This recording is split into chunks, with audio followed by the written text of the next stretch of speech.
دیکھتی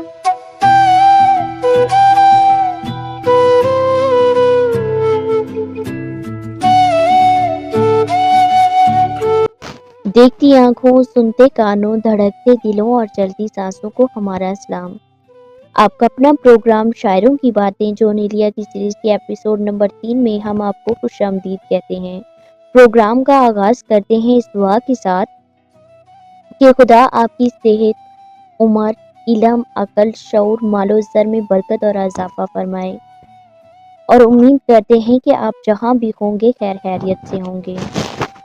کبھی ایسا محسوس ہوتا ہے کہ جون ایلیا اپنی ہی ذات کے دشمن بن گئے، کہ جون ایلیا کے اندر کوئی جنگ چل رہی ہو جس میں ایک طرف ان کے خواب تھے اور دوسری طرف ان کی حقیقت۔ یہی جنگ جون ایلیا کی زندگی اور شاعری کا محور۔ آج کے ایپیسوڈ میں ہم بات کریں گے کہ جون ایلیا کی اپنی ذات کے ساتھ لڑائی کیوں تھی، اور دیکھیں گے کہ انہوں نے کس طرح اپنی اندرونی تضادات کو شاعری کے روپ میں ڈالا۔ یہ ایک سفر ہے خودی سے خودی تک کا، جہاں ہر شعر ایک زخم اور ہر لفظ ایک مرہم ہے۔ وہ کہتے ہیں، سوچتا ہوں کبھی کبھی یوں ہی، آخر خرج کیا تھا اسے منانے میں۔ یہ ایک ایسی لڑائی تھی جو جون ایلیا نے خود کے خلاف لڑی۔ وہ خود سے ناراض بھی تھے اور خود کے ساتھ مخلص بھی۔ یہی وجہ ہے کہ ان کی شاعری میں دکھ، مایوسی اور حقیقت کی کڑواہٹ نظر آتی ہے۔ وہ کہتے ہیں، کون اس گھر کی دیکھ بھال کرے، روز ایک چیز ٹوٹ جاتی ہے۔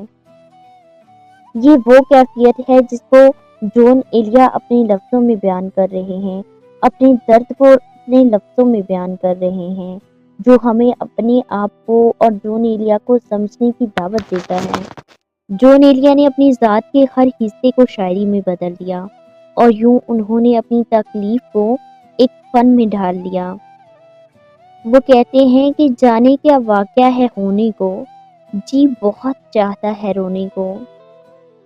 ملتا ہے جون ایلیا کی شاعری میں خودی کا ایک منفرد فلسفہ ملتا ہے، جہاں وہ اپنی ذات کو سوال کرتے ہیں اور جواب دیتے ہیں۔ وہ کہتے ہیں کہ کسی شخص کی تلاش مجھے، میں نے خود کو ہی انتخاب کیا۔ وہ کہتے ہیں، اس سے ناراض ہوتے ہیں لیکن پھر بھی اسے قبول کرتے ہیں۔ ایک اور شعر میں جون ایلیا اپنی کیفیت کو بیان کرتے ہوئے کہتے ہیں، میں بھی بہت عجیب ہوں، اتنا عجیب ہوں کہ بس خود کو تباہ کر لیا، اور ملال بھی نہیں۔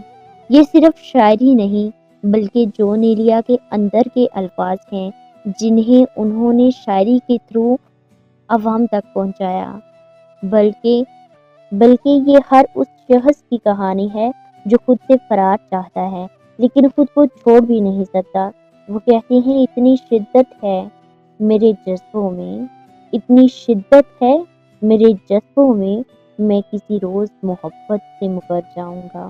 اور وہ اپنی خامیوں کو قبول کرتے ہیں اور بتاتے ہیں کہ زندگی ایک مسلسل جنگ ہے، اور اس جنگ میں کامیابی اپنی ذات کو اپنانے میں ہے۔ وہ کہتے ہیں، بند باہر سے میری ذات کا ڈر ہے مجھ میں نہیں خود میں، یہ ایک عام خبر ہے مجھ میں۔ یہ ان کا وہ پیغام ہے جو ہمیں زندگی کو نئے زاویے سے دیکھنے پر مجبور کرتا ہے۔ جو گزاری نہ جا سکی ہم سے، ہم نے وہ زندگی گزاری ہے۔ جون ایلیا کی زندگی، ان کے حالات اور ان کے الفاظ کا سفر ابھی ختم نہیں ہوا۔ وہ کہتے ہیں، بے قراری سی بے قراری ہے، وصل ہے اور فراق طاری ہے۔ جو گزاری نہ جا سکی ہم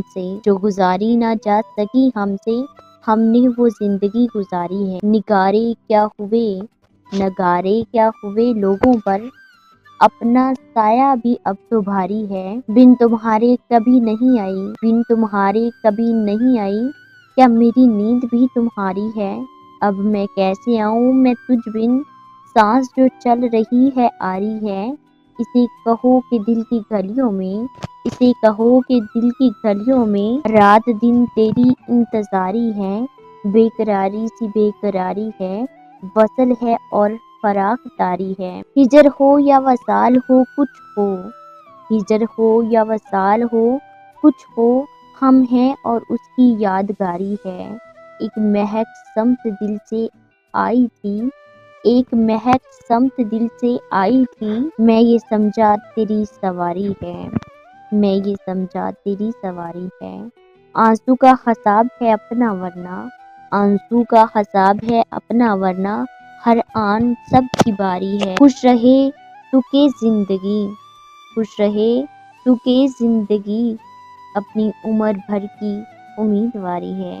بے قراری سی بے قراری ہے، وصل ہے اور فراق داری ہے۔ یہ ہے آپ کی سماعتوں کی نظر، جون ایلیا کی خوبصورت غزل۔ شاعروں کی باتیں دیکھنے کا بہت شکریہ۔ اگر آپ کو یہ ایپیسوڈ پسند آیا ہو تو چینل کو سبسکرائب کریں اور اپنی رائے کمنٹ سیکشن میں ضرور دیں۔ اگلے ایپیسوڈ تک کے لیے